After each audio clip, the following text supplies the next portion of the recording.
Morning everyone. Today's going to be a really good day. It's going to be fairly nice out today, and I'm going to be working by myself most of the morning through the afternoon, and then Vicky's going to join me later on. So let's get everything loaded up and let's get started.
I'm losing my grip, and I'm starting to trip.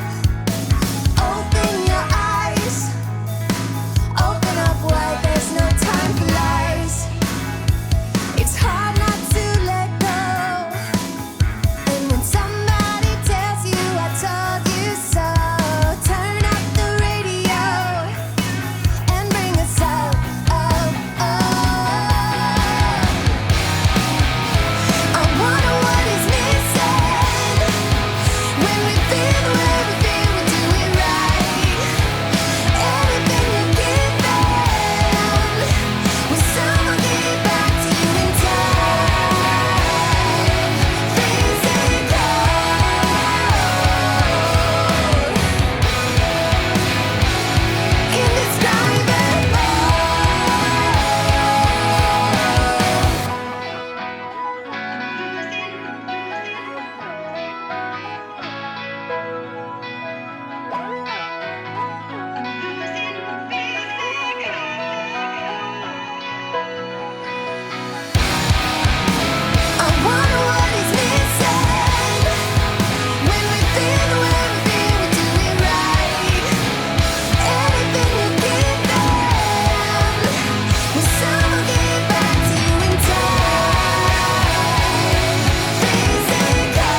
Okay, this yard turned out pretty good. It's a really good yard to start with anyhow. And I have to give you a backstory on this as soon as I get back on the truck. Just wanted to show you what it looked like before I get all the neighbors' dogs barking.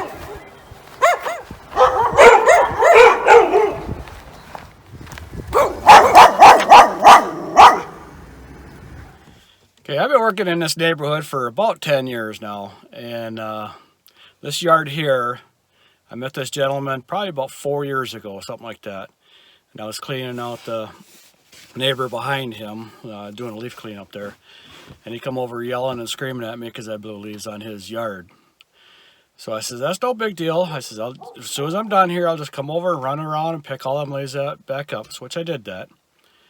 And then last fall, I was noticing that leaves were not being picked up in his yard, which he's out there almost every single day in the fall picking leaves up because he's just one of these guys that really has, you know, the yard is a really nice yard. Well, probably 2 weeks or a week before the snow started hitting us, he gave me a call and asked if I could pick up the leaves because he was not able to do it this past year. So I said, no problem, I'll take care of it. So it started snowing and I couldn't get to it because snow ended our season early. So this spring he wanted to make sure I was coming to get his yard. So even though he yelled at me 4 years ago, I was super nice to him. And I said there's no problem, took care of whatever was going on. And since I've been working in this neighborhood and being nice to everybody, or to him and everybody else there, he called me. So I could have been yelling and screaming right back at him, and I never would be doing this cleanup in his yard. And he is not doing too well health-wise right now, so I gotta believe we will be cutting this yard full-time here in the near future. So we'll see what happens with that. But just want to mention, always be nice to everybody, as nice as you can to people. Even though they're yelling at you, just try to be really nice to them. Because you never know who's watching or what's going to happen. Because the future always has a tendency of changing everything. Well, I ended up not picking up Vicky at all. Ended up doing the whole neighborhood by myself. So which worked out pretty good. It didn't take me as long as I thought it was going to. And actually I really didn't. Well, I could have used her help, but it would have made it a little easier on me, but that's okay. It all worked out. A little bit cool in a couple areas, but because the wind is coming off the lake and cools things off really fast. So I didn't do a whole lot of talking today. I was just doing a lot of work. I only had to move the truck once. That was the best part about that whole neighborhood there. And I did a bunch of houses all in one spot, and then pulled around the corner and did a bunch more houses. So it worked out really good. So I'm at my dump site now, and I'm going to get out and fight with this stuff yet because none of it's been pushed up, and it won't be pushed up for another 2 or 3 weeks before this guy gets started here. So that's going to be the end of my video for today. I thank you for watching and subscribing. If you check out the links in the description box below, we greatly appreciate it. Everybody have a good evening, and we will see you on the next one.